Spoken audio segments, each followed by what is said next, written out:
Hello ಗೆಳೆಯರೆ, ಲಾ excellence IAS ಪ್ರಸ್ತುತಪಡಿಸುತ್ತಿರುವ July 21ರ ಕನ್ನಡದಲ್ಲಿ the Hindu ಸುದ್ದಿ ವಿಶ್ಲೇಷಣೆಗೆ ತಮಗೆಲ್ಲರಿಗೂ ಸ್ವಾಗತ.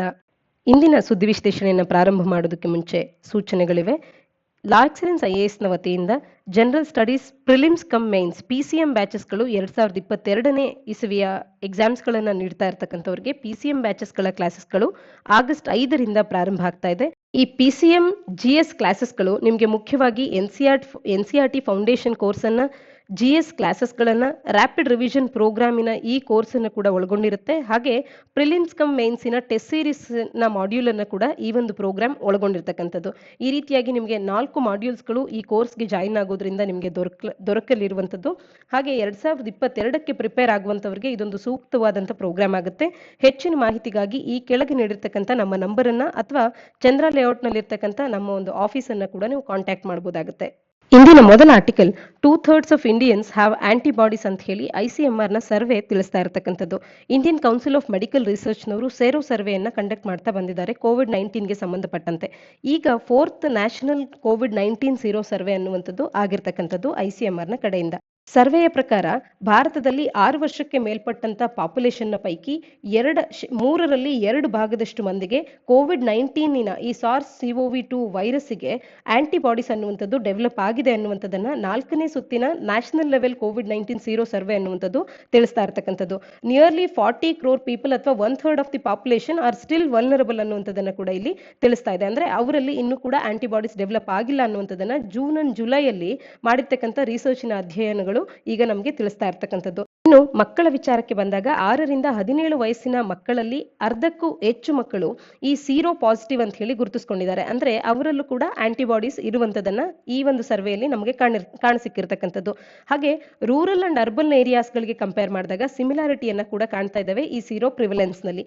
85% ಆಫ್ ದಿ ಹೆಲ್ತ್ ವರ್ಕರ್ಸ್ಗಳಲ್ಲಿ ಆಂಟಿಬಾಡೀಸ್ಗಳು ಇದೆ ಅನ್ನುವಂಥದ್ದು ಗೊತ್ತಾಗಿದೆ. ಅದರಲ್ಲಿ 1/10 ಆಫ್ ದಿ ಹೆಲ್ತ್ ವರ್ಕರ್ಸ್ಗಳು ಇನ್ನೂ ಕೂಡ ಅನ್ವ್ಯಾಕ್ಸಿನೇಟೆಡ್ ಅಂದ್ರೆ ವ್ಯಾಕ್ಸಿನೇಷನ್ ಅನ್ನ ತಗೊಂಡಿಲ್ಲದೆ ಇರತಕ್ಕಂಥದ್ದು ಕೂಡ ಇಲ್ಲಿ ತಿಳಿದು ಬಂದಿರತಕ್ಕಂಥದ್ದು. ಈ ಒಂದು ಸರ್ವೆ ಭಾರತದ 21 ರಾಜ್ಯಗಳ 70 ಜಿಲ್ಲೆಗಳಲ್ಲಿ ನಡೆದಿರ್ತಕ್ಕಂಥದ್ದು. ಈ ಎಲ್ಲ ಜಾಗಗಳಲ್ಲಿ ಈ ಹಿಂದಿನ 3 ರೌಂಡ್ಸ್ ಆಫ್ ಸರ್ವೆ ಕೂಡ ನಡೆದಿದೆ. ಹಾಗಾಗಿ 4ನೇ ಸುತ್ತಿನ ಸರ್ವೆ ಕೂಡ ಅಲ್ಲಿಯೇ ನಡೆದಿರ್ತಕ್ಕಂಥದ್ದು. ಅಲ್ಲಿ ತಿಳಿದು ಬಂದಿರತಕ್ಕಂಥ ಮಾಹಿತಿ ಪ್ರಕಾರ ಭಾರತದ 2/3 ಆಫ್ ಇಂಡಿಯನ್ಸ್ ಅನ್ನುವಂಥವ್ರು ಇವತ್ತು ಈ COVID-19ಗೆ ಸಂಬಂಧಪಟ್ಟಂತೆ ಆಂಟಿಬಾಡೀಸ್ಗಳನ್ನು ಹೊಂದಿದ್ದಾರೆ ಅನ್ನುವಂಥದ್ದು ಈ ಒಂದು ಅಧ್ಯಯನ ನಮಗೆ ತಿಳಿಸ್ತಾ ಇರ್ತಕ್ಕಂಥದ್ದು. ಹಾಗೇನೆ ಫ್ಯೂಚರ್ ನಲ್ಲಿ ಕೂಡ ಮುಂದಿನ ವೇವ್ಸ್ಗಳು ಬರುವಂತ ಪಾಸಿಬಿಲಿಟಿ ಇದೆ. ಈ ಹಿನ್ನೆಲೆಯಲ್ಲಿ ವೇವ್ಸ್ ಆಫ್ ಇನ್ಫೆಕ್ಷನ್ಸ್ಗಳು ಬರದಂತೆ ಅಥವಾ ಅದರಿಂದ ನಮ್ಮನ್ನು ನಾವು ಪ್ರೊಟೆಕ್ಟ್ ಮಾಡ್ಕೊಳ್ಬೇಕು ಅಂತಂದ್ರೆ ಸೊಸೈಟಲ್ ಗ್ಯಾದರಿಂಗ್ಸ್ ಆಗಿರ್ಬೋದು, ಪಬ್ಲಿಕ್ ಅಥವಾ ರಿಲಿಜಿಯಸ್ ಗ್ಯಾದರಿಂಗ್ಸ್ಗಳು, ಪೊಲಿಟಿಕಲ್ ಕಾಂಗ್ರಿಗೇಷನ್ಸ್ಗಳು ಆಗದಂತೆ ಆದಷ್ಟು ನಾವು ಅವಾಯ್ಡ್ ಮಾಡಬೇಕು. ಹಾಗೆ ನಾನ್ ಎಸೆನ್ಷಿಯಲ್ ಟ್ರಾವೆಲ್ಸ್ಗಳನ್ನು ಡಿಸ್ಕರೇಜ್ ಮಾಡಬೇಕು ಅನ್ನುವಂಥ ಒಂದು ಕರೆಯನ್ನು ಕೂಡ ಇಲ್ಲಿ ನೀಡಿರ್ತಕ್ಕಂಥದ್ದು. ಹಾಗೇನಾದ್ರೂ ಟ್ರಾವೆಲ್ ಮಾಡೋದೇ ಇದ್ರೆ ವ್ಯಾಕ್ಸಿನೇಟ್ ಆದ ನಂತರದಲ್ಲಿ ಆ ಒಂದು ಪ್ಲಾನ್ಸ್ ಅನ್ನ ಇಟ್ಕೊಳ್ಬೇಕು ಅನ್ನುವಂಥದ್ದನ್ನು ಕೂಡ ಇಲ್ಲಿ ತಿಳಿಸ್ತಾ ಇರ್ತಕ್ಕಂಥದ್ದು. ಇನ್ನು ಕಳೆದ 3 ಸೇರೋ ಸರ್ವೆಯಲ್ಲಿ ಬಂದಿರತಕ್ಕಂಥ ಮಾಹಿತಿಯನ್ನ ನಾವು ಒಮ್ಮೆ ಗಮನಿಸೋದಾದ್ರೆ 67.6% ನಷ್ಟು ಜನರಲ್ ಪಾಪ್ಯುಲೇಷನ್ ಇವತ್ತು ಆಂಟಿಬಾಡೀಸ್ಗಳನ್ನ ಜೂನ್ ಜುಲೈನ ಫಿಗರ್ಸ್ಗಳಿಗೆ ಹೋಲಿಸಿದಾಗ ಈ ಒಂದು ಅಧ್ಯಯನದಲ್ಲಿ ತಿಳಿದು ಬಂದಿರತಕ್ಕಂಥದ್ದು ಆಂಟಿಬಾಡೀಸ್ ಅನ್ನ ಹೊಂದಿದ್ದಾರೆ ಅಂತ ಹೇಳಿ. ಆದರೆ ಡಿಸೆಂಬರ್ನಲ್ಲಿ ನಡೆದಂತ ಸೀರೋ ಸರ್ವೆ ಪ್ರಕಾರ ಕೇವಲ 24ರಷ್ಟು ಮಂದಿ ಮಾತ್ರ ಆಂಟಿಬಾಡೀಸ್ಗಳನ್ನ ಹೊಂದಿದ್ರು. ಅಂದ್ರೆ ಡಿಸೆಂಬರ್ 2020ರಲ್ಲಿ. ಹಾಗೆ ಆಗಸ್ಟ್ ಸೆಪ್ಟೆಂಬರ್ ಸಂದರ್ಭದಲ್ಲೂ ಕೂಡ ಇದಕ್ಕಿಂತ ಕಡಿಮೆ ಸಂಖ್ಯೆಯಲ್ಲಿ ಈ ಆಂಟಿಬಾಡೀಸ್ಗಳನ್ನ ಹೊಂದಿರತಕ್ಕಂಥವ್ರನ್ನ ಈ ಸೆರೋ ಸರ್ವೆಗಳು ನಮಗೆ ತಿಳಿಸಿತ್ತು. ಅಂದ್ರೆ ಈಗ ನಮ್ಗೆ ಏನ್ ತಿಳಿತಾ ಇದೆ, ಭಾರತದಲ್ಲಿ COVID-19ಗೆ ಭಾರತದ ಪಾಪ್ಯುಲೇಷನ್ ಆಂಟಿಬಾಡೀಸ್ಗಳನ್ನ ಡೆವಲಪ್ ಮಾಡ್ಕೊಂಡಿದ್ದಾರೆ ಅನ್ನುವಂಥದ್ದು. ಹಾಗೆ ಇನ್ನೂ ಕೂಡ 1/3 ಆಫ್ ದಿ ಪಾಪ್ಯುಲೇಷನ್ ಡೆವಲಪ್ ಮಾಡ್ಕೊಳ್ಬೇಕಿದೆ ಅನ್ನುವಂಥದ್ದು. ಅದರಲ್ಲೂ ಮಕ್ಕಳಿಗೆ ಸಂಬಂಧಪಟ್ಟಂತೆ more than half of the children ಕೂಡ ಅವರಿಗೆ ಈಗ ನಮ್ಮಲ್ಲಿ ವ್ಯಾಕ್ಸಿನೇಷನ್ ಅನ್ನುವಂಥದ್ದು ಇನ್ನೂ ಕೂಡ ಪ್ರಾರಂಭ ಆಗಿಲ್ಲ. ಆದ್ರೂ ಕೂಡ ಮಕ್ಕಳಲ್ಲೂ ಕೂಡ more than half of the children ಅಲ್ಲಿ ಈ ಆಂಟಿಬಾಡೀಸ್ಗಳು ಡೆವಲಪ್ ಆಗಿದೆ ಅನ್ನುವಂಥದ್ದನ್ನ ಈ ಒಂದು ಸೇರೋ ಸರ್ವೆಯ ರಿಸಲ್ಟ್ಸ್ ಗಳು ನಮಗೆ ತೋರಿಸ್ತಾ ಇರ್ತಕ್ಕಂಥದ್ದು. ಏಜ್ ವೈಸ್ ಮತ್ತೆ ಜೆಂಡರ್ ವೈಸ್, ರೀಜನ್ ವೈಸ್ ನಾವು ಏನು ಡಿಫರೆನ್ಸ್ ಇದೆ ಅಥವಾ ಏನು ಫ್ಯಾಕ್ಟ್ಸ್ ಗಳಿದೆ ಅನ್ನುವಂಥದ್ದನ್ನ ಇಲ್ಲಿ ಗುರುತಿಸಬಹುದಾಗುತ್ತೆ. Article Pedro Castillo declared Peru's next president ಅನ್ನುವಂಥದ್ದು. ಇತ್ತೀಚೆಗೆ ಪೆರುವಿನಲ್ಲಿ ಎಲೆಕ್ಷನ್ಸ್ಗಳು ಕೈಗೊಂಡಿದ್ದು ಪೆರುವಿನ ನೂತನ ಅಧ್ಯಕ್ಷರು ಯಾರು ಅನ್ನುವಂಥದ್ದನ್ನ ನೇರವಾದಂಥ ಪ್ರಶ್ನೆಯಾಗಿ KPSC ಪರೀಕ್ಷೆಗಳಲ್ಲಿ ಕೇಳಬಹುದಾಗಿರುತ್ತೆ. ಪೆರುವಿನ ನೂತನ ಅಧ್ಯಕ್ಷರು ಪೆಡ್ರೋ ಕ್ಯಾಸ್ಟಿಲೋ ಅನ್ನುವಂಥದ್ದು ನಮಗೆ ಸ್ಪಷ್ಟವಾಗಿ ತಿಳಿದಿರಬೇಕಾಗತ್ತೆ. ಹಾಗೇನೆ ಪೆರು ಅಂದಾಗ ನಾವು ಅವರ ಒಂದು ಜಿಯೋಗ್ರಫಿಯ ಒಂದು ಆಧಾರಿತವಾಗಿ ಪೆರುವಿನ ಮ್ಯಾಪ್ ಅನ್ನು ನಾವು ನೋಡೋದಾದ್ರೆ ಪೆರು ಸೌತ್ ಅಮೆರಿಕಾ ಕಾಂಟಿನೆಂಟ್ ನಲ್ಲಿ ಬರುವಂತ ಒಂದು ರಾಷ್ಟ್ರ ಆಗಿರುತ್ತೆ. ಇಲ್ಲಿ ನಾವು ಕಾಣಬಹುದಾಗುತ್ತೆ. ಹಾಗೆ ಪೆರುವಿನ ಮುಖಾಂತರವಾಗಿ ಈಕ್ವೆಟಾರ್ ಹಾದು ಹೋಗುವಂಥದ್ದು. ಯಾವುದೇ ಒಂದು ಕಂಟ್ರಿ ಬಗ್ಗೆ, ಒಂದು ಓಷನ್ನ ಬಗ್ಗೆ, ಒಂದು ಗ್ರೂಪಿಂಗ್ನ ಬಗ್ಗೆ ಮಾಹಿತಿಯನ್ನು ತಿಳ್ಕೊಳ್ಳುವಾಗ, ಅಥವಾ ಭಾರತದಲ್ಲಿ ಏನು ಸ್ಪೆಸಿಫಿಕ್ ಯಾವುದೇ ಒಂದು ನ್ಯಾಷನಲ್ ಪಾರ್ಕ್ ಬಗ್ಗೆ, ಸ್ಟೇಟ್ಸ್ಗಳ ಬಗ್ಗೆ ತಿಳ್ಕೊಳ್ಳುವಾಗ ಅವುಗಳ ಜಿಯೋಗ್ರಫಿಗೂ ಕೂಡ ನಾವು ಗಮನವನ್ನು ನೀಡಬೇಕಾಗತ್ತೆ. ಇಲ್ಲಿ ಪೆರು ಅಂದಾಕ್ಷಣ ನಮಗೆ ಸೌತ್ ಅಮೆರಿಕಾದಲ್ಲಿ ಈ ಭಾಗದಲ್ಲಿ ಬರುವಂಥ ಒಂದು ರಾಷ್ಟ್ರ ಅನ್ನುವಂಥದ್ದು, ಮತ್ತು ಇದರ ಒಳಗೆ ಈಕ್ವೆಟಾರ್ ಹಾದು ಹೋಗುತ್ತೆ ಅನ್ನುವಂಥದ್ದು ನಮಗೆ ಸ್ಪಷ್ಟವಾಗಿ ತಿಳಿದಿರಬೇಕಾಗುತ್ತೆ. ಆರ್ಟಿಕಲ್ನ ಹಿನ್ನೆಲೆಯಲ್ಲಿ ಈಕ್ವೆಟಾರ್ ಇನ್ನ ಯಾವ್ಯಾವ ರಾಷ್ಟ್ರಗಳಲ್ಲಿ ಹಾದು ಹೋಗುತ್ತೆ ಜಗತ್ತಿನಲ್ಲಿ ಅನ್ನುವಂಥದ್ದನ್ನ ಕಮೆಂಟ್ ಸೆಕ್ಷನ್ ಅಲ್ಲಿ ತಪ್ಪದೆ ಕಮೆಂಟ್ ಮಾಡಿ ತಿಳಿಸಿ. ಮುಂದಿನ article, India is welcome to join China South Asia grouping ಅನ್ನುವಂಥದ್ದು. ಚೈನಾ ಮತ್ತು ಸೌತ್ ಏಷ್ಯಾದ 5 ರಾಷ್ಟ್ರಗಳು ಸೇರಿ ಕೋವಿಡ್-19 ವ್ಯಾಕ್ಸಿನ್ಸ್ ಮತ್ತು ಪಾವರ್ಟಿ ಅಲಿವಿಯೇಷನ್ ಈ 2 ಉದ್ದೇಶಗಳಿಗೆ ಸಂಬಂಧಪಟ್ಟಂತೆ ಒಂದು ಹೊಸದಾದಂಥ ಗ್ರೂಪಿಂಗ್ ಅನ್ನ ಸದ್ಯಕ್ಕೆ ಪ್ರಾರಂಭ ಮಾಡಿರ್ತಕ್ಕಂಥದ್ದು. ಇದು ಚೈನಾ ಲೆಡ್ ಒಂದು ಸೌತ್ ಏಷ್ಯನ್ ಇನಿಷಿಯೇಟಿವ್ ಅಂತಾನೆ ಗುರುತಿಸ್ಕೊಳ್ತಾ ಇದೆ. ಈ ಗುಂಪಿನಲ್ಲಿ ಭಾರತ ಇನ್ವಾಲ್ವ್ ಆಗಿಲ್ಲದೆ ಇರತಕ್ಕಂಥದ್ದು. ಇಲ್ಲಿ ಬಾಂಗ್ಲಾದೇಶ್ ಅನ್ನುವಂಥದ್ದು ಒಂದು ಅಂಶವನ್ನ ಡಿನೈ ಮಾಡ್ತಾ ಇದೆ. ಭಾರತವನ್ನ ಎಕ್ಸ್ಕ್ಲೂಡ್ ಮಾಡಿ ಒಂದು ಗ್ರೂಪ್ ಅನ್ನ ಮಾಡಬೇಕು ಅನ್ನುವಂಥದ್ದೇನು ನಮಗೆ ಇರಲಿಲ್ಲ. ಭಾರತವು ಕೂಡ ಈ ಗುಂಪನ್ನ ಜಾಯಿನ್ ಆಗೋದಕ್ಕೆ, ಸೌತ್ ಏಷ್ಯಾದ ಈ ಗ್ರೂಪಿಂಗ್ ಅನ್ನ ಜಾಯಿನ್ ಆಗೋದಕ್ಕೆ ವೆಲ್ಕಮ್ ಮಾಡ್ತಾ ಇದ್ದೇವೆ ಭಾರತಕ್ಕೂ ಕೂಡ ಅಂತ ಹೇಳಿ ಬಾಂಗ್ಲಾದೇಶದ ಅಬ್ದುಲ್ ಮೊಮೆನ್ ಅವರು ತಿಳಿಸ್ತಾ ಇರತಕ್ಕಂಥದ್ದು. ಕಳೆದ ವಾರವಷ್ಟೇ ತಾಷ್ಕೆಂಟ್ನಲ್ಲಿ ನಡೆದಂತ ಕನೆಕ್ಟಿವಿಟಿ ಕಾನ್ಫರೆನ್ಸಿನ ಸೈಡ್ ಲೈನ್ಸ್ ನಲ್ಲಿ ಹಿಂದುವಿನೊಟ್ಟಿಗೆ ಇಂಟ್ರಾಕ್ಟ್ ಮಾಡಿರ್ತಕ್ಕಂಥ ಬಾಂಗ್ಲಾದೇಶದ foreign affairs minister Abdul Momen ಅವರು ಚೈನಾವನ್ನ ನಾವು ನಮಗೆ ವ್ಯಾಕ್ಸಿನ್ಸ್ಗಳ ಬಹಳನೇ ನೀಡಿದ್ದಂಥ ಸಂದರ್ಭದಲ್ಲಿ ಅಪ್ರೋಚ್ ಮಾಡಿದ್ವಿ. ಆ ಸಂದರ್ಭದಲ್ಲಿ ಅವರಿಂದ ನಮಗೆ ಪಾಸಿಟಿವ್ ರೆಸ್ಪಾನ್ಸ್ ಸಿಕ್ಕಿದ್ದಂಥದ್ದನ್ನ ತಿಳಿಸ್ತಾ ಇರ್ತಕ್ಕಂಥದ್ದು. ಭಾರತದೊಟ್ಟಿಗೆ ಭಾರತದ 5 ಮಿಲಿಯನ್ ಡೋಸಸ್ ಆಫ್ ಕೋವಿಶೀಲ್ಡ್ಸ್ಗಳನ್ನ ಪರ್ ಮಂತ್ಗೆ ಪಡೆಯೋದಕ್ಕೆ ಅಂತ ಹೇಳಿ ಅಡ್ವಾನ್ಸ್ ಪೇಮೆಂಟ್ಸ್ಗಳನ್ನ ಮಾಡಿ ಕಾಂಟ್ರಾಕ್ಟ್ ಅನ್ನ ಮಾಡಿದ್ರು ಕೂಡ ಅದನ್ನ ಭಾರತ ಸಸ್ಪೆಂಡ್ ಮಾಡಿದಂಥದ್ದು. ವ್ಯಾಕ್ಸಿನ್ ಎಕ್ಸ್ಪೋರ್ಟ್ಸ್ಗಳನ್ನ ಸಸ್ಪೆಂಡ್ ಮಾಡ್ತು ಬಾಂಗ್ಲಾದೇಶಕ್ಕೆ. ಈ ಹಿನ್ನೆಲೆಯಲ್ಲಿ ನಮಗೆ ಅವಶ್ಯಕತೆ ಇತ್ತು, ಈ ವ್ಯಾಕ್ಸಿನ್ಸ್ಗಳ ಅವಶ್ಯಕತೆಗಾಗಿ ನಾವು ಚೈನಾವನ್ನ ಅಪ್ರೋಚ್ ಮಾಡಿದಾಗ ಚೈನಾದಿಂದ ನಮಗೆ ಪಾಸಿಟಿವ್ ರೆಸ್ಪಾನ್ಸ್ ದೊರಕಿದಂಥದ್ದು ಅಂತ ಹೇಳಿ ತಿಳಿಸ್ತಾ ಇರ್ತಕ್ಕಂಥದ್ದು. ಈ ಹಿನ್ನೆಲೆಯಲ್ಲಿ ಚೈನಾ ಮತ್ತು ಇನ್ನುಳಿದಂತ 5 ರಾಷ್ಟ್ರಗಳು ಅವ್ಯಾವು ಅಂತ ಅಂದ್ರೆ ಬಾಂಗ್ಲಾ, ನೇಪಾಳ, ಪಾಕಿಸ್ತಾನ್, ಶ್ರೀಲಂಕಾ ಮತ್ತು ಅಫ್ಘಾನಿಸ್ತಾನ್, ಹಾಗೆ ಚೈನಾ ಲೆಡ್ ಈ 5 ರಾಷ್ಟ್ರಗಳ ಸೌತ್ ಏಷ್ಯಾ ಗ್ರೂಪಿಂಗ್, ಈ 5 ರಾಷ್ಟ್ರ ಪ್ಲಸ್ ಚೈನಾ, ಒಟ್ಟಲ್ಲಿ 6 ರಾಷ್ಟ್ರಗಳ ಸೌತ್ ಏಷ್ಯಾ ಗ್ರೂಪಿಂಗ್ ಒಂದನ್ನ ಪ್ರಾರಂಭ ಮಾಡಿರ್ತಕ್ಕಂಥದ್ದು. ಇದು ಕೋವಿಡ್-19 ಇಂದ ಬಂದಿರತಕ್ಕಂಥ ಪಾವರ್ಟಿಯನ್ನ ತೊಡೆದು ಹಾಕೋದಕ್ಕೆ ಮತ್ತೆ ಕೋವಿಡ್-19 ಅನ್ನ ಮ್ಯಾನೇಜ್ ಮಾಡೋದಕ್ಕೆ ಈ ವ್ಯಾಕ್ಸಿನ್ಸ್ಗಳ ವಿಚಾರದಲ್ಲಿ ಹೆಲ್ಪ್ ಆಗುವಂತ ಒಂದು ಗ್ರೂಪಿಂಗ್ ಆಗಿರ್ತಕ್ಕಂಥದ್ದು. ಪರ್ಪಸ್ಫುಲಿ ಭಾರತವನ್ನ ಇದರಿಂದ ಆಚೆ ಇಟ್ಟಿಲ್ಲ ಅನ್ನುವಂಥದ್ದನ್ನ ಇಲ್ಲಿ ಬಾಂಗ್ಲಾದೇಶ್ ಎಕ್ಸ್ಟರ್ನಲ್ ಅಫೇರ್ಸ್ ಮಿನಿಸ್ಟರ್ ತಿಳಿಸ್ತಾ ಇರ್ತಕ್ಕಂಥ. ಆದ್ರೆ ಚೀನಾ ಲೀಡ್ ಮಾಡ್ತಿರ್ತಕ್ಕಂಥ ಈ ರೀತಿಯ ಯಾವುದೇ ಗುಂಪಿಗೆ ಇವತ್ತಿನ LACಯಲ್ಲಿ ಆಗ್ತಿರ್ತಕ್ಕಂಥ ಅಗ್ರೆಷನ್ನ ಈ ಎಲ್ಲ ಪರಿಸ್ಥಿತಿಯನ್ನ ನೋಡಿದಾಗ ಭಾರತ ಇದರಲ್ಲಿ ಭಾಗವಹಿಸುವಂಥದ್ದು ಖಂಡಿತವಾಗ್ಲೂ ಕೂಡ ಇಲ್ಲಿ ಸಾಧ್ಯ ಇಲ್ಲ ಅಂತಾನೆ ನಾವು ಹೇಳ್ಬೋದಾಗುತ್ತೆ.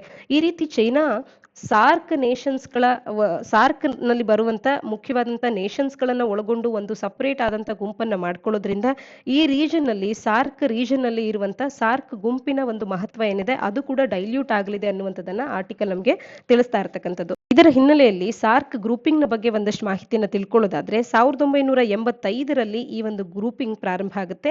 8 ಸದಸ್ಯ ರಾಷ್ಟ್ರಗಳನ್ನ ಕಾಣಬಹುದಾಗುತ್ತೆ. ಬಾಂಗ್ಲಾದೇಶ್, ನೇಪಾಳ್, ಪಾಕಿಸ್ತಾನ್, ಶ್ರೀಲಂಕಾ, ಅಫ್ಘಾನಿಸ್ತಾನ್, ಇಂಡಿಯಾ, ಭೂತಾನ್ ಮತ್ತು ಮಾಲ್ಡೀವ್ಸ್.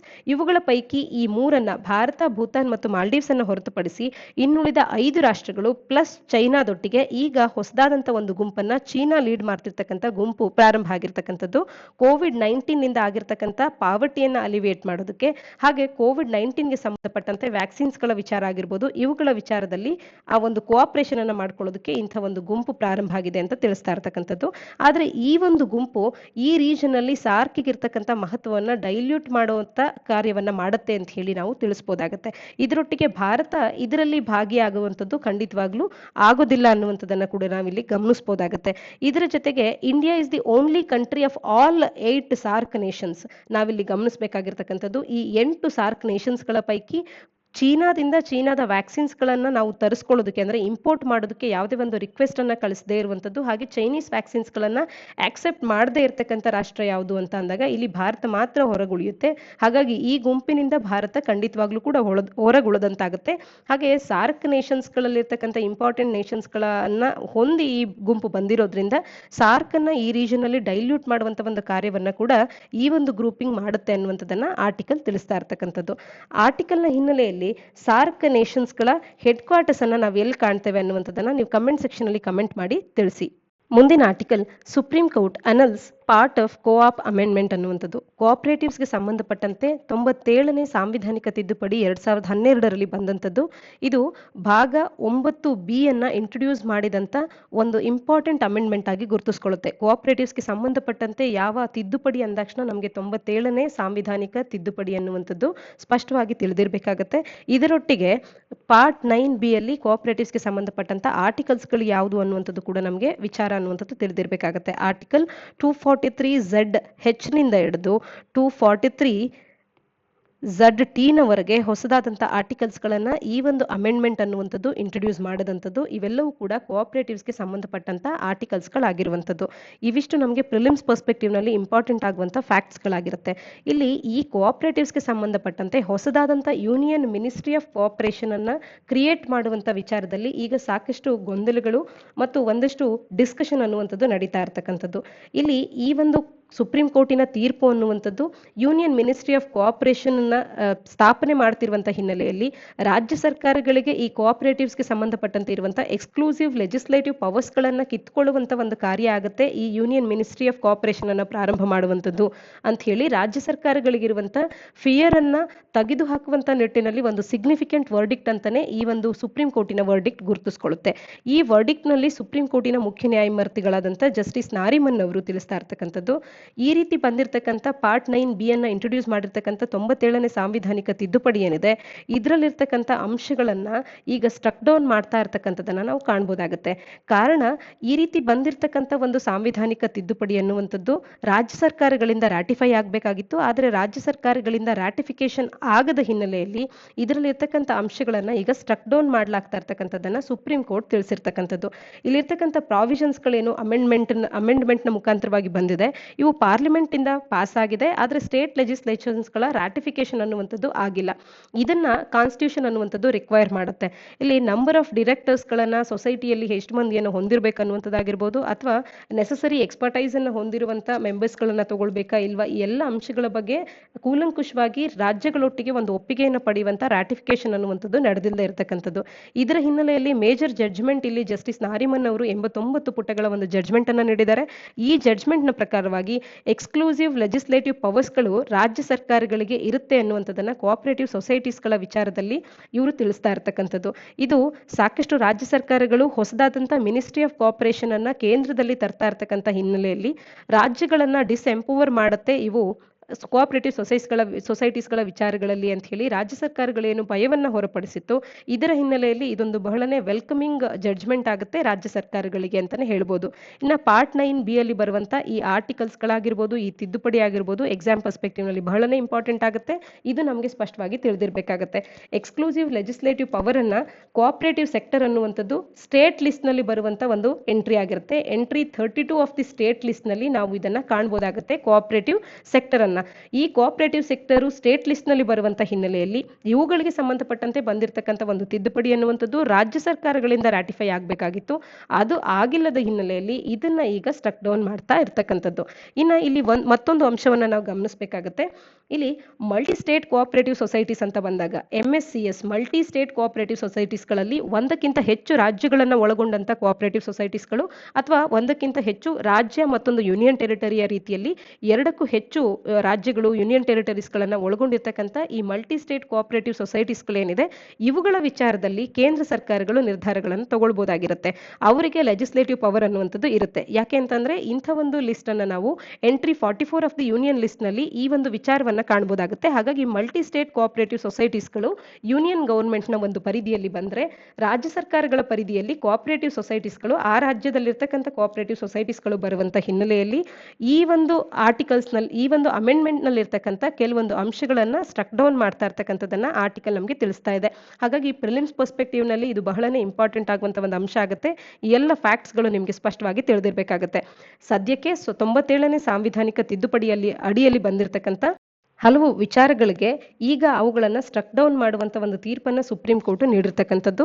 ಹಾಗೆ ಮಲ್ಟಿ ಸ್ಟೇಟ್ ಕೋಆಪರೇಟಿವ್ ಸೊಸೈಟೀಸ್ಗಳ ವಿಚಾರದಲ್ಲಿ ಅವು ಕೇಂದ್ರ ಸರ್ಕಾರದ ಪರಿಧಿಯ ಅಡಿಯಲ್ಲಿ ಬರುತ್ತೆ ಅನ್ನುವಂಥದ್ದು ಈ ಅಂಶಗಳು ನಮಗೆ ಸ್ಪಷ್ಟವಾಗಿ ತಿಳಿದಿರಬೇಕಾಗುತ್ತೆ. ಹಾಗೆ ಇದೇ ತೀರ್ಪಿನ ಸಂದರ್ಭದಲ್ಲಿ ಜಸ್ಟಿಸ್ KM ಜೋಸೆಫ್ನವರು ಅವರ ಒಂದು ಅಭಿಪ್ರಾಯ ಏನು ಅಂತ ಅಂದ್ರೆ, ಮಲ್ಟಿ ಸ್ಟೇಟ್ ಕೋಆಪರೇಟಿವ್ ಸೊಸೈಟೀಸ್ಗಳಾದ್ರೂ ಒಂದೇ ಅಥವಾ ರಾಜ್ಯ ಸರ್ಕಾರಗಳು ಕಂಟ್ರೋಲ್ ಮಾಡಬಹುದಾದಂತ ಆ ರಾಜ್ಯದಲ್ಲಿರ್ತಕ್ಕಂಥ ಸೊಸೈಟೀಸ್ಗಳಾದ್ರೂ ಒಂದೇ, ಡಾಕ್ಟ್ರಿನ್ ಆಫ್ ಸೆವೆರಬಿಲಿಟಿ ಅನ್ನುವಂಥದ್ದು would not operate to distinguish between single state cooperatives and multi state cooperatives ಅಂತ ಹೇಳಿ ಅವರ ಒಂದು ನಿಲುವಾಗಿದೆ. ಹಾಗಾಗಿ ಒಟ್ಟಾರೆ ಈ ಜಡ್ಜ್ಮೆಂಟ್ ಏನಿದೆ, ಅವರು ನೀಡ್ತಿರ್ತಕ್ಕಂಥ ಜಡ್ಜ್ಮೆಂಟ್ನ ಪ್ರಕಾರ KM ಜೋಸೆಫ್ ಅವರ ಪ್ರಕಾರ ಎಂಟೈರ್ ಪಾರ್ಟ್ 9B ಅನ್ನುವಂಥದ್ದು ಸ್ಟ್ರಕ್ ಡೌನ್ ಆಗಬೇಕು on the ground of absence of ratification. ಈ ತಿದ್ದುಪಡಿ ಅನ್ನುವಂಥದ್ದು ಸ್ಟೇಟ್ಸ್ಗಳಿಂದ ರಾಟಿಫೈ ಆಗಿಲ್ಲ ಅನ್ನುವಂಥ ಕಾರಣದಿಂದ ಪಾರ್ಟ್ 9B ಅನ್ನ ಎಂಟೈರ್ ಆಗಿ ತಿದ್ದುಪಡಿ ಮಾಡಬೇಕು ಅನ್ನುವಂಥದ್ದು KM ಜೋಸೆಫ್ ಅವರ ಒಂದು ಜಡ್ಜ್ಮೆಂಟ್ ಆಗಿತ್ತು.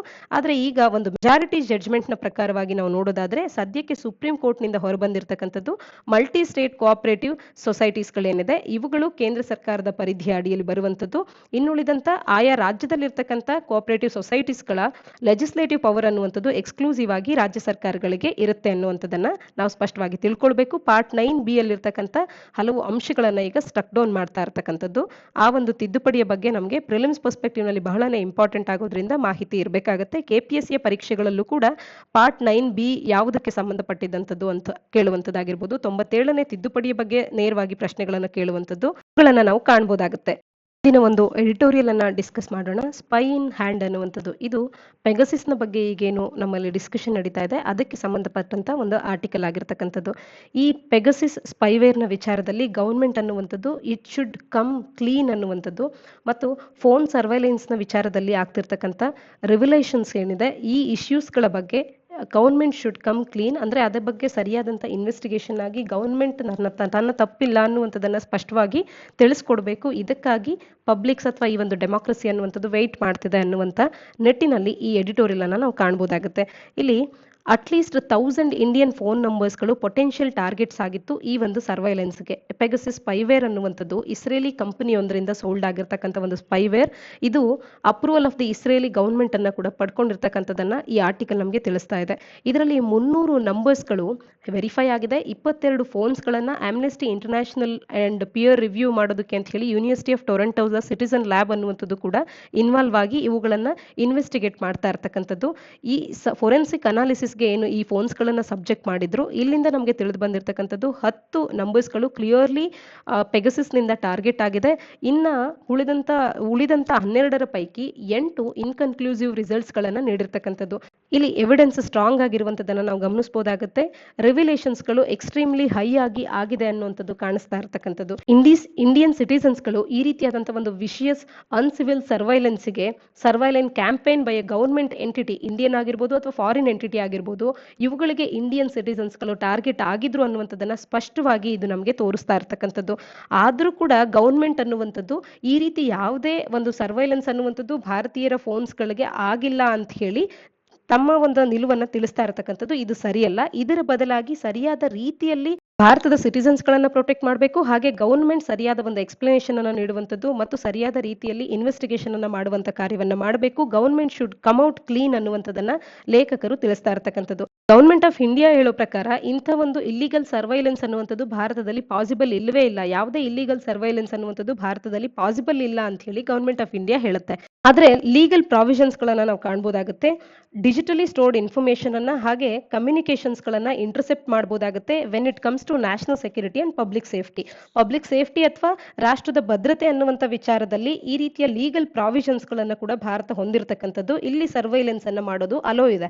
ಆದ್ರೆ ಇಲ್ಲೀಗಲ್ ಸರ್ವೈಲೆನ್ಸ್ ಅನ್ನುವಂಥದ್ದು ಭಾರತದಲ್ಲಿ ಕಂಪ್ಲೀಟ್ ಆಗಿ ಪಾಸಿಬಲ್ ಇಲ್ಲ ಅನ್ನುವಂಥದ್ದನ್ನ ಗವರ್ಮೆಂಟ್ ಆಫ್ ಇಂಡಿಯಾ ಬ್ಯಾಕ್ ಮಾಡ್ತಾ ಇರ್ತಕ್ಕಂಥದ್ದು. ಆದ್ರೆ ಇಲ್ಲಿ ಅಂತ ಒಂದು ಇಲ್ಲೀಗಲ್ ಸರ್ವೈಲೆನ್ಸ್ ಅನ್ನುವಂಥದ್ದು ಆಗಿದೆ ಅನ್ನೋದಕ್ಕೆ ಸ್ಪಷ್ಟವಾದಂತ ಪುರಾವೆಗಳು ನಮಗೆ ದೊರಕ್ತಾ ಇರ್ತಕ್ಕಂಥದ್ದು. ಈ ಸರ್ವೈಲೆನ್ಸ್ ಅನ್ನುವಂಥದ್ದು ಪ್ರೈವೇಟ್ ಇಂಟಿಮೇಟ್ ಲೈಫ್ಸ್ ಗಳನ್ನ ಡಿಸ್ಟರ್ಬ್ ಮಾಡುವಂತೆ ಇರುವಂಥದ್ದು. ಯಾವುದೇ ಪಬ್ಲಿಕ್ ಇಂಟ್ರೆಸ್ಟ್ ಅನ್ನ ಹೊಂದಿ ಈ ಸರ್ವೈಲೆನ್ಸ್ ನಡೆದಿಲ್ಲ. ಹಾಗಾದ್ರೆ ಇದೊಂದು ಇಲ್ಲೀಗಲ್ ಸರ್ವೈಲೆನ್ಸ್ ಮತ್ತು ಇದು ನಡೆದಿರೋದಕ್ಕೆ ಪುರಾವೆಗಳು ಕೂಡ ಇದೆ. ಹಾಗಾದ್ರೆ ಇದಕ್ಕೆ ನಡೆಯೋದಕ್ಕೆ ಕಾರಣಗಳೇನು, ಇಲ್ಲಿ ಇದರ ಹಿಂದೆ ಯಾರಿದ್ದಾರೆ, ಇವೆಲ್ಲವನ್ನ ಸ್ಪಷ್ಟವಾಗಿ ಗವರ್ಮೆಂಟ್ ತಿಳಿಸ್ಕೊಡುವಂತ ಒಂದು ರೆಸ್ಪಾನ್ಸಿಬಿಲಿಟಿಯನ್ನು ತಗೊಳ್ಬೇಕು ಅನ್ನುವಂಥದ್ದು ಲೇಖಕರ ಅಭಿಪ್ರಾಯ ಆಗಿರ್ತಕ್ಕಂಥದ್ದು. ಇಲ್ಲಿ ಈ ಟಾರ್ಗೆಟ್ಸ್ಗಳಾಗಿರ್ತಕ್ಕಂಥ ಪೊಟೆನ್ಷಿಯಲ್ ಟಾರ್ಗೆಟ್ಸ್ಗಳು ಯಾರು ಅಂತ ನೋಡಿದಾಗ ಜರ್ನಲಿಸ್ಟ್ಗಳನ್ನ ನೋಡ್ಬೋದಾಗುತ್ತೆ, ಪೊಲಿಟಿಷಿಯನ್ಸ್ಗಳನ್ನ ನೋಡ್ಬೋದಾಗುತ್ತೆ, ಪ್ರಾಬಬ್ಲಿ ಸುಪ್ರೀಂ ಕೋರ್ಟ್ ಜಡ್ಜ್ ಕೂಡ ಇದರಲ್ಲಿ ಇಲ್ಲಿ ಪೊಟೆನ್ಷಿಯಲ್ ಟಾರ್ಗೆಟ್ ಆಗಿರುವಂಥದ್ದು, ಹಾಗೆ ಫಾರ್ಮರ್ ಎಲೆಕ್ಷನ್ ಕಮಿಷನರ್ ಕೂಡ ಇಲ್ಲಿ ಪೊಟೆನ್ಷಿಯಲ್ ಟಾರ್ಗೆಟ್ ಆಗಿರ್ತಕ್ಕಂಥದ್ದು. ಈ ರೀತಿ ಇಂತಿಂಥ ವ್ಯಕ್ತಿಗಳನ್ನ ಪೊಟೆನ್ಷಿಯಲ್ ಟಾರ್ಗೆಟ್ಸ್ಗಳಾಗಿರುವಂಥದ್ದನ್ನ ನಾವು ನೋಡೋದಾದ್ರೆ ಖಂಡಿತವಾಗ್ಲೂ ಇಲ್ಲಿ ನ್ಯಾಷನಲ್ ಸೆಕ್ಯೂರಿಟಿಗೂ ಅಥವಾ ಪಬ್ಲಿಕ್ ಸೇಫ್ಟಿ ಕನ್ಸರ್ನ್ಸ್ಗಳಿಗೆ ಅಂತ ಹೇಳಿ ಇಂಥ ವ್ಯಕ್ತಿಗಳನ್ನೆಲ್ಲರನ್ನ ಸುಪ್ರೀಂ ಕೋರ್ಟ್ ಜಡ್ಜ್ ಅನ್ನ, ಫಾರ್ಮರ್ ಎಲೆಕ್ಷನ್ ಕಮಿಷನರ್ ಅನ್ನ ಇಲ್ಲಿ ಪೊಟೆನ್ಷಿಯಲ್ ಟಾರ್ಗೆಟ್ ಆಗಿ ಲೀಗಲ್ ಆಗಿ ನಾವು ಸರ್ವೈಲೆನ್ಸ್ ಮಾಡೋದಕ್ಕೆ ಪಬ್ಲಿಕ್ ಸೇಫ್ಟಿ ಅಥವಾ ನ್ಯಾಷನಲ್ ಸೆಕ್ಯೂರಿಟಿಯ ವಿಚಾರದಲ್ಲಿ ಖಂಡಿತವಾಗ್ಲೂ ಇವರನ್ನ ಸರ್ವೈಲೆನ್ಸ್ ಮಾಡುವಂತ ಅವಶ್ಯಕತೆ ಇರಲಿಲ್ಲ. ಹಾಗಾದ್ರೆ ಇಲ್ಲಿ ಆಗಿರ್ತಕ್ಕಂಥದ್ದು ಇಲ್ಲಿಗಲ್ ಸರ್ವೈಲೆನ್ಸ್, ಅದರ ಅಡ್ವರ್ಸ್ ಇಂಪ್ಯಾಕ್ಟ್ಸ್ ಗಳೇ ಹೆಚ್ಚಿನದಾಗಿ ಇರುವಂತದ್ದು. ಇಲ್ಲಿ ನಾವು ಒಂದು ಅಸ್ಯೂಮ್ ಮಾಡ್ಕೊಳ್ಳೋದಾದ್ರೆ ಯಾವುದೋ ಒಬ್ಬ ವುಮೆನ್ ಫಾರ್ಮರ್ ಸಿಜೆ ಅವರ ಮೇಲೆ ಸೆಕ್ಷುಯಲ್ ಹರಾಸ್ಮೆಂಟ್ ಅನ್ನ ಮಾಡಿದ್ದಾರೆ ಅಂತ ಹೇಳಿ ಕಂಪ್ಲೇಂಟ್ ಮಾಡಿರ್ತಕ್ಕಂಥ ವುಮೆನ್ ನ ಮೇಲೆ ಯಾವುದೇ ಟೆರರಿಸಂ ಕೇಸಸ್ಸೋ ಅಥವಾ ಇನ್ಯಾವುದೋ ಚೈನೀಸ್ ಇಂಟ್ರಿಷನ್ ನಲ್ಲಿ ಆಕೆ ಭಾಗಿಯಾಗಿದ್ದಾಳೋ ಅಂತ ಹೇಳಿ ಆಕೆ ಒಂದು ಫೋನ್ ಅನ್ನ ಸರ್ವೈಲೆನ್ಸ್ ಮಾಡುವಂತದ್ದು ಬೇಕಿರ್ಲಿಲ್ಲ. ಆದ್ರೆ ಆಕೆ ಕೂಡ ಇಲ್ಲಿ ಪೊಟೆನ್ಷಿಯಲ್ ಟಾರ್ಗೆಟ್ ಆಗಿದ್ದಾಳೆ. ಇದನ್ನ ನೋಡಿದಾಗ ಈ ಲೇಖಕರು ತಿಳಿಸುವಂತದ್ದು ಪಬ್ಲಿಕ್ ಸೇಫ್ಟಿ ಅಥವಾ ನ್ಯಾಷನಲ್ ಸೆಕ್ಯೂರಿಟಿಯ ಉದ್ದೇಶದಲ್ಲಿ ಆಗಿರ್ತಕ್ಕಂಥ ಲೀಗಲ್ ಸರ್ವೈಲೆನ್ಸ್ ಅಂತೂ ಇದಲ್ಲ ಅನ್ನುವಂಥದ್ದು ಇಲ್ಲಿ ಲೇಖಕರು ತಿಳಿಸ್ತಾ ಇರ್ತಕ್ಕಂಥದ್ದು. ಈ ಒಂದು ಕಾಂಪೋಸಿಷನ್ ನಮಗೆ ಸಜೆಸ್ಟ್ ಮಾಡುವಂಥದ್ದು ಒಂದು ಪ್ರೈವೇಟ್ ಕ್ರೇವಿಂಗ್ ಅನ್ನ ಇದು ತೋರಿಸ್ತಾ ಇದೆ, ಟರ್ಪಿಟ್ಯೂಡ್ ಅನ್ನ ಇದು ತೋರಿಸ್ತಾ ಇದೆ, ವಾಯರಿಸಮ್ ಅನ್ನುವಂಥದ್ದು ಇಲ್ಲಿ ಪರ್ಪೆಟ್ರೇಟರ್ಸ್ ಗಳಿಂದ ಮೋಟಿವೇಟ್ ಆಗಿದೆ ಅನ್ನುವಂಥದ್ದನ್ನ ತೋರಿಸ್ತಾ ಇರ್ತಕ್ಕಂಥದ್ದು. ಹಾಗಾಗಿ ಇದರ ಬಗ್ಗೆ ಸರಿಯಾದ ರೀತಿಯಲ್ಲಿ ಒಂದು ಇನ್ವೆಸ್ಟಿಗೇಷನ್ ಆಗಬೇಕಾಗುತ್ತೆ, ಅದರ ರೆಸ್ಪಾನ್ಸಿಬಿಲಿಟಿಯನ್ನ ಗವರ್ಮೆಂಟ್ ಆಫ್ ಇಂಡಿಯಾ ತಗೊಳ್ಬೇಕು ಅನ್ನುವಂಥದ್ದು. ಪ್ರೈವಸಿ ಅನ್ನುವಂಥದ್ದು ವೈಲೇಷನ್ ಆಗಿರೋದು ಅಷ್ಟೇ ಅಲ್ಲ, ಮಚ್ ಮೋರ್ ಆದಂತ ಇಂಪ್ಲಿಕೇಶನ್ಸ್ ಗಳನ್ನ ಈ ಒಂದು ಪೆಗಸಿಸ್ ನ ಕೇಸ್ ಅನ್ನುವಂಥದ್ದು ಹೊಂದಿರತಕ್ಕಂಥದ್ದು. ಇನ್ಫಾರ್ಮೇಶನ್ ಇಲ್ಲಿ ಇಲ್ಲಿಗಲಿ ಒಬ್ಟೈನ್ ಆಗಿರ್ತಕ್ಕಂಥದ್ದು, ಭಾರತದ ಇನ್ಸ್ಟಿಟ್ಯೂಷನ್ಸ್ ಗಳನ್ನ ಕಾಂಪ್ರಮೈಸ್ ಮಾಡುವಂತ ಲೆವೆಲ್ ನಲ್ಲಿ ಇರಬಹುದಾಗಿರುತ್ತೆ, ಅಥವಾ ಎಲೆಕ್ಷನ್ಸ್ ಗಳ ಮಾಹಿತಿಯನ್ನ ಸ್ಟೀಲ್ ಮಾಡುವಂತದ್ದಾಗಿರ್ಬೋದು, ಆಪೋಸಿಷನ್ ಕ್ಯಾಂಪೇನ್ಸ್ ಗಳನ್ನ ಸಬೋಟೇಜ್ ಮಾಡುವಂತದ್ದಾಗಿರ್ಬೋದು, ಆಪೋಸಿಷನ್ ಗವರ್ಮೆಂಟ್ ಅನ್ನ ಡಿಸ್ಲಾರ್ಜ್ ಮಾಡೋದಕ್ಕೆ ಆಗಿರ್ಬೋದು, ಈ ರೀತಿಯಾದಂತಹ ಹೈಯರ್ ಲೆವೆಲ್ಸ್ ಗಳಲ್ಲಿ ಇಲ್ಲಿ ಇಲ್ಲಿಗಲ್ ಇನ್ಫಾರ್ಮೇಶನ್ ಅನ್ನುವಂಥದ್ದು ಶೇರ್ ಆಗಿರ್ತಕ್ಕಂಥದ್ದು ಅಂತ ಹೇಳಿ ಲೇಖಕರು ತಿಳಿಸ್ತಾ ಇರ್ತಕ್ಕಂಥದ್ದು. ಭೀಮಾ ಕೋರೆಗಾಂವ್ ಕೇಸ್ ನಲ್ಲಿ ಅಕ್ಯೂಸ್ಡ್ ಅಂತ ಗುರುತಿಸ್ತಕ್ಕಂಥ ಅವರ ಒಂದು ಕಂಪ್ಯೂಟರ್ಸ್ ಗಳು ಕೂಡ ಬ್ರೀಚ್ ಆಗಿರ್ತಕ್ಕಂಥದ್ದು. ಭಾರತದಲ್ಲಿನ ಈ ಡೆಮೋಕ್ರಸಿ ಸಕ್ಸಸ್ಫುಲ್ ಆಗಬೇಕು ಅಂತ ಅಂದ್ರೆ ಈ ರೀತಿ ಇಗ್ನರೆನ್ಸ್ ಅನ್ನ ತೋರಿಸುವಂತದನ್ನ ಸ್ಟಾಪ್ ಮಾಡಬೇಕಾಗುತ್ತೆ. ಎಲೆಕ್ಟೆಡ್ ರೆಪ್ರೆಸೆಂಟೇಟಿವ್ಸ್ ಗಳು ಲೈಫ್ಸ್ ಆಫ್ ಸಿಟಿಸನ್ಸ್ ಗಳ ಅವರ ಒಂದು ಪ್ರೈವಸಿಗೆ ಮತ್ತು ಅವರ ಒಂದು ಲೈಫ್ಸ್ ಬೆಟರ್ ಆಗಿರೋದಕ್ಕೆ ಗಮನವನ್ನ ಹರಿಸಬೇಕಾಗುತ್ತೆ. ಬೇಸಿಕ್ ಕ್ರೀಡ್ ಆಫ್ ಡೆಮೋಕ್ರಸಿಗೆ ಆಂಟಿಥೆಟಿಕಲ್ ಆಗಿರ್ತಕ್ಕಂಥ ಒಂದು ಈ ಪೆಗಸಿಸ್ ಕಾರ್ಯ ಅನ್ನುವಂಥದ್ದು ಭಾರತದಲ್ಲಿ ಈಗ ನಡೆದಿರ್ತಕ್ಕಂಥದ್ದು. ಟ್ರೂತ್ ಅಬೌಟ್ ದೀಸ್ ರಿವಿಲೇಷನ್ಸ್ ಅನ್ನುವಂಥದ್ದು ಆದಷ್ಟು ಶೀಘ್ರದಲ್ಲಿ ಜಾಯಿಂಟ್ ಪಾರ್ಲಿಮೆಂಟರಿ ಕಮಿಟಿಯ ಮುಖಾಂತರವೋ ಅಥವಾ ಸುಪ್ರೀಂ ಕೋರ್ಟ್ ನ ಮುಖಾಂತರವೋ ಅಥವಾ ಇನ್ಯಾವುದೋ ಕ್ರೆಡಿಬಲ್ ಮೆಕ್ಯಾನಿಸಮ್ ನ ಮುಖಾಂತರವೋ ಇನ್ವೆಸ್ಟಿಗೇಷನ್ ಅನ್ನ ಮಾಡೋದ್ರ ಮುಖಾಂತರವಾಗಿ ಆ ಟ್ರೂತ್ ಅನ್ನುವಂಥದ್ದು ಹೊರಬರಬೇಕಾಗಿದೆ. ಮತ್ತು ಸ್ಟಾರ್ಟಿಂಗ್ ಪಾಯಿಂಟ್ ಫಾರ್ ದಿಸ್ ಅನ್ನುವಂಥದ್ದು ಗವರ್ಮೆಂಟ್ ನ ಮುಖಾಂತರವಾಗಿ ಆಗಬೇಕು. ಗವರ್ಮೆಂಟ್ ಅನ್ನುವಂಥದ್ದು it should clear the air rather saying ಈ ರೀತಿಯ ಇಲ್ಲಿಗಲ್ ಸರ್ವೈಲೆನ್ಸ್ ಭಾರತದಲ್ಲಿ ಪಾಸಿಬಲ್ ಇಲ್ಲ ಅಂತ ಹೇಳೋದ್ರ ಬದಲಾಗಿ ಇದನ್ನ ಸರಿಯಾದ ರೀತಿಯಲ್ಲಿ ಇನ್ವೆಸ್ಟಿಗೇಟ್ ಮಾಡೋದಕ್ಕೆ ಭಾರತ ಸರ್ಕಾರ ಪ್ರಾರಂಭ ಮಾಡಬೇಕು ಅನ್ನುವಂಥದ್ದು. ಭಾರತದ ಏಜೆನ್ಸಿಯೇ ಪೆಗಸಿಸ್ ಅನ್ನ ಬೈ ಮಾಡಿತ್ತಾ ಅಥವಾ ಇನ್ಯಾವುದೋ ಫಾರಿನ್ ಏಜೆನ್ಸಿ ಇದನ್ನ ಬೈ ಮಾಡಿತ್ತಾ, ಇದು ಯಾವುದೇ ವಿಚಾರದಲ್ಲಿ ಸರಿಯಾದ ರೀತಿಯಲ್ಲಿ ಇನ್ವೆಸ್ಟಿಗೇಷನ್ ಅನ್ನ ಪ್ರಾರಂಭ ಮಾಡೋದಕ್ಕೆ government should clear the air ಅನ್ನುವಂಥದ್ದು ಲೇಖಕರ ಅಭಿಪ್ರಾಯ. ಸುದ್ದಿ ವಿಶ್ಲೇಷಣೆಯನ್ನ ಕೊನೆ ಮಾಡೋದಕ್ಕೆ ಮುಂಚೆ ಇವತ್ತಿನಿಂದ ಒಂದು ಇಂಡೆಕ್ಸ್ ಅನ್ನ ಅಥವಾ ಒಂದು ರಿಪೋರ್ಟ್ ಅನ್ನ ಪ್ರತಿದಿನ ಕೂಡ ನಾವು ಡಿಸ್ಕಸ್ ಮಾಡೋಣ. ಇವತ್ತು ನಾವು ಹ್ಯೂಮನ್ ಡೆವಲಪ್ಮೆಂಟ್ ಇಂಡೆಕ್ಸ್ ನ ಬಗ್ಗೆ ಮಾತನಾಡೋಣ. ಇದೊಂದು ಸ್ಟ್ಯಾಟಿಸ್ಟಿಕ್ ಕಾಂಪೋಸಿಟ್ ಇಂಡೆಕ್ಸ್ ಆಗಿರುತ್ತೆ. ಇದರಲ್ಲಿ 3 ವಿಷಯಗಳನ್ನ ಆಧಾರಿತವಾಗಿ ಈ ರಿಪೋರ್ಟ್ ಅನ್ನ ಮಾಡಲಾಗುತ್ತೆ. ಮುಖ್ಯವಾದಂತ 3 ಇಂಡಿಸಸ್ ಯಾವುದು ಅಂದಾಗ ಲೈಫ್ ಎಕ್ಸ್ಪೆಕ್ಟೆನ್ಸಿ, ಎಜುಕೇಶನ್. ಆ ಎಜುಕೇಶನ್ ಅನ್ನು ಯಾವ ರೀತಿಯಾಗಿ ಅಳೆಯಲಾಗುತ್ತೆ ಅಂತಂದ್ರೆ ಮೀನ್ ಇಯರ್ಸ್ ಆಫ್ ಸ್ಕೂಲಿಂಗ್, ಎಷ್ಟು ವರ್ಷಗಳು ಅವರು ಯಾವುದೇ ಒಬ್ಬ ವ್ಯಕ್ತಿ ನಮ್ಮ ಭಾರತದಲ್ಲಿ ಅಥವಾ ಪ್ರಪಂಚದಲ್ಲಿನ ಬೇರೆ ರಾಷ್ಟ್ರಗಳಲ್ಲಿ ಎಷ್ಟು ವರ್ಷಗಳ ಕಾಲ ಅವರು ಸ್ಕೂಲಿಂಗ್ ಅನ್ನ ಕಂಪ್ಲೀಟ್ ಮಾಡಿದ್ದಾರೆ ಅದನ್ನ ಮುಖ್ಯವಾಗಿ ನೋಡಲಾಗುತ್ತೆ. ಹಾಗೆ ಅವರು ಸ್ಕೂಲ್ ವ್ಯವಸ್ಥೆಗೆ, ಶಾಲಾ ವ್ಯವಸ್ಥೆಗೆ ಅಥವಾ ಶಿಕ್ಷಣ ವ್ಯವಸ್ಥೆಗೆ ಎಂಟ್ರಿ ಕೊಟ್ಟ ನಂತರದಲ್ಲಿ ಎಷ್ಟು ವರ್ಷಗಳ ಕಾಲ ಅವರು ಈ ಒಂದು ವ್ಯವಸ್ಥೆಯಲ್ಲಿ ಉಳಿತಾರೆ, ಅಂದ್ರೆ ಅವರ overall expected years of learning ಅಥವಾ ಸ್ಕೂಲಿಂಗ್ ಅನ್ನುವಂಥದ್ದು ಎಷ್ಟಿರುತ್ತೆ ಅನ್ನುವಂಥದ್ದನ್ನ ಮುಖ್ಯವಾಗಿ ನೋಡ್ತಾರೆ. ನಾವು ಹುಟ್ಟಿದಾಗ ನಮ್ಮ ಲೈಫ್ ಎಕ್ಸ್ಪೆಕ್ಟೆನ್ಸಿ ಏನಿರುತ್ತೆ ಅನ್ನುವಂಥದ್ದನ್ನ ನೋಡುವಂಥದ್ದು, ನಂತರದಲ್ಲಿ ಎಜುಕೇಶನ್ ನಲ್ಲಿ ಈ ಒಂದು ಆಂಗಲ್ಸ್ ನಲ್ಲಿ ಅಳೆಯುವಂಥದ್ದು, ಹಾಗೆ PCI ಇಂಡಿಕೇಟರ್ಸ್, ಪರ್ ಕ್ಯಾಪಿಟಾ ಇನ್ಕಮಿನ ಇಂಡಿಕೇಟರ್ಸ್ಗಳು, ಗ್ರಾಸ್ ನ್ಯಾಷನಲ್ ಇನ್ಕಮ್ ಅನ್ನ PPP ಪರ್ ಕ್ಯಾಪಿಟಾ ಎಷ್ಟಿದೆ ಅನ್ನುವಂಥದ್ದನ್ನ ನೋಡುವಂಥದ್ದು. ಈ 3 ಇಂಡಿಸಸ್ ನ ಆಧಾರದ ಮೇಲೆ ಹ್ಯೂಮನ್ ಡೆವಲಪ್ಮೆಂಟ್ ಇಂಡೆಕ್ಸ್ ಅನ್ನ ಮಾಡುವಂಥದ್ದು. ಇದನ್ನ ಪಾಕ್ ಎಕನಾಮಿಸ್ಟ್ ಮೆಹಬೂಬ್ ಉಲ್ಲಕ್ ಅವರು ಡೆವಲಪ್ ಮಾಡಿದಂಥದ್ದು. ಇನ್ನು ಇತ್ತೀಚೆಗೆ ನಮಗೆ ಲಭ್ಯವಿರ್ತಕ್ಕಂಥ ಒಂದು ರಿಪೋರ್ಟ್ ಏನು, ಲೇಟೆಸ್ಟ್ ರಿಪೋರ್ಟ್ ನಮ್ಮಲ್ಲಿ ಲಭ್ಯವಿರ್ತಕ್ಕಂಥದ್ದು 2020ರ ಹ್ಯೂಮನ್ ಡೆವಲಪ್ಮೆಂಟ್ ರಿಪೋರ್ಟ್.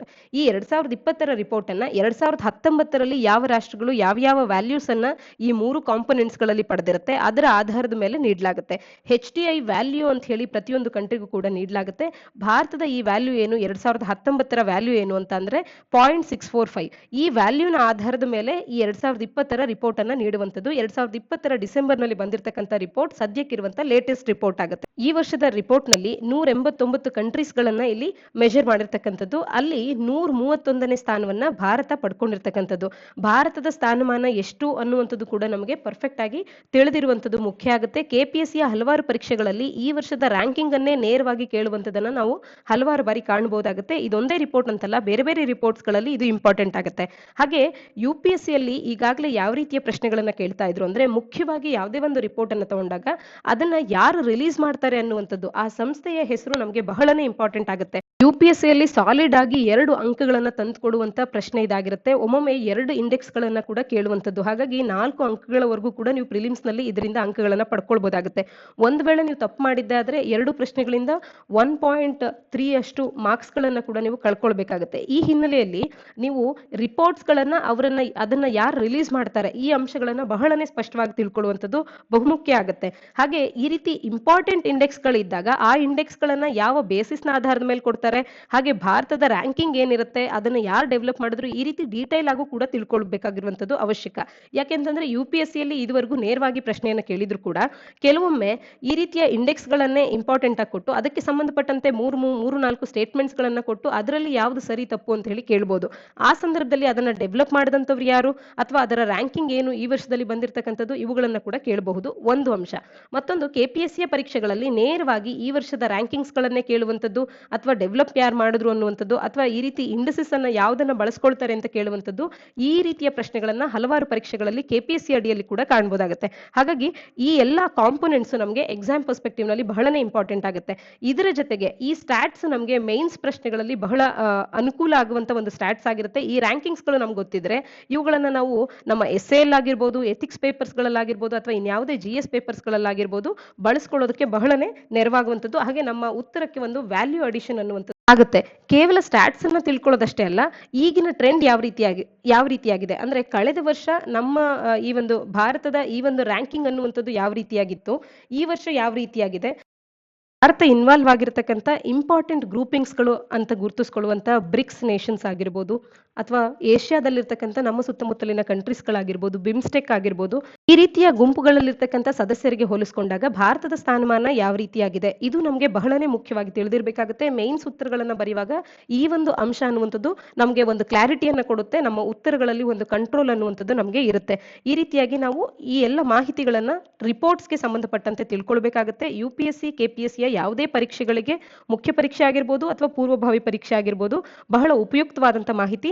ಇದನ್ನ ಇಷ್ಟಕ್ಕೆ ಬಿಡದೆ ಇದನ್ನ ಇನ್ನಷ್ಟು ಡೆವಲಪ್ ಮಾಡಿಕೊಂಡು ಪ್ರತಿದಿನವೂ ಕೂಡ ನೀವು ಈ ರೀತಿಯ ರಿಪೋರ್ಟ್ಸ್ ಗಳ ಬಗ್ಗೆ ನೋಟ್ಸ್ ಮಾಡ್ಕೊಳ್ತಾ ಹೋಗಿ ಎಕ್ಸಾಮ್ ನಲ್ಲಿ ನಿಮಗೆ ಬಹಳನೇ ಅನುಕೂಲ ಆಗುವಂತ ಒಂದು ವಿಚಾರ ಆಗಿರುತ್ತೆ. ಹಾಗೆ ಇನ್ನು ಮುಂದಿನ ನಮ್ಮ ಸುದ್ದಿ ವಿಶ್ಲೇಷಣೆಯಲ್ಲಿ ಈ ರೀತಿ ಇಂಡೆಕ್ಸ್ ಗಳ ಕುರಿತಾದಂತೆ ನಾವು ಚರ್ಚೆ ಮಾಡಿದ ನಂತರದಲ್ಲಿ ಆ ಇಂಡೆಕ್ಸ್ಗೆ ಸಂಬಂಧಪಟ್ಟಂತೆ ಒಂದು ಪ್ರಶ್ನೆಯನ್ನ ಕೂಡ ನಾನು ಕೇಳ್ತಾ ಹೋಗ್ತೇನೆ. ಅದಕ್ಕೆ ಉತ್ತರವನ್ನ ನೀಡಿ ಆ ಉತ್ತರಗಳನ್ನ ಮುಂದಿನ ದಿನಗಳಲ್ಲಿ ನಾವು ಚರ್ಚೆ ಮಾಡೋಣ. ಮುಂದಿನ ಸುದ್ದಿ ವಿಶ್ಲೇಷಣೆಯಲ್ಲಿ ಮತ್ತೊಂದು ರಿಪೋರ್ಟ್ ನೊಟ್ಟಿಗೆ ಇದರ ಉತ್ತರವನ್ನು ಕೂಡ ಚರ್ಚೆ ಮಾಡೋಣ. ಇವತ್ತಿನ ಪ್ರಶ್ನೆ, HDI ಇಂಡೆಕ್ಸ್ ಅನ್ನ, ಹ್ಯೂಮನ್ ಡೆವಲಪ್ಮೆಂಟ್ ಇಂಡೆಕ್ಸ್ ಅನ್ನ ಯಾರು ರಿಲೀಸ್ ಮಾಡ್ತಾರೆ ಅನ್ನುವಂಥದ್ದನ್ನ ನೀವು ಗುರುತಿಸಬೇಕಾಗುತ್ತೆ. 4 ಉತ್ತರಗಳನ್ನ ನೀಡಿದ್ದೇವೆ. ಇದರಲ್ಲಿ ಸರಿ ಉತ್ತರವನ್ನ ನೀವು ಕಮೆಂಟ್ ಸೆಕ್ಷನ್ ಅಲ್ಲಿ ತಪ್ಪದೆ ಉತ್ತರಿಸಬೇಕಾಗುತ್ತೆ. ಇಂದಿನ ಸುದ್ದಿ ವಿಶ್ಲೇಷಣೆಯಾಗಿದೆ. ನಾಳಿನ ಸುದ್ದಿ ವಿಶ್ಲೇಷಣೆಯೊಂದಿಗೆ ಮತ್ತೆ ಸಿಗೋಣ. ಧನ್ಯವಾದ.